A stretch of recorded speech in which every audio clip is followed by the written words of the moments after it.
Hey guys, welcome back. So in this video we're going to change the petrol fuel filter in the Audi TT.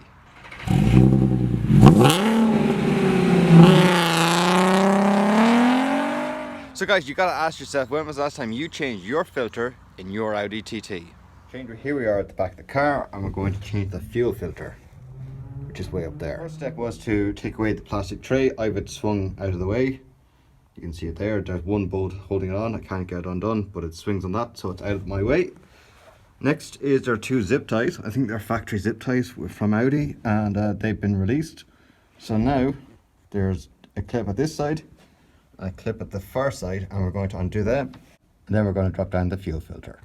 Okay, now I have the old filter off, about to put on the new filter, and you can see the nipple that it has to climb over.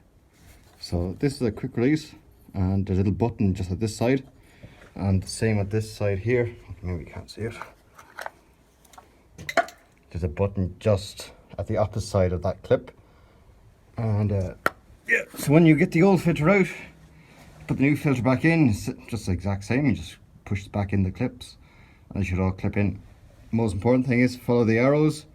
So that's the back of the car, so that's the front of the car. Make sure the arrows are always pointing towards the front of the car. Okay, now I'm about to put on this clip, and yeah, I don't think you're going to see much because my hand's going to be in the way. Okay, you can see what I'm doing there. You just push it down, just push it down.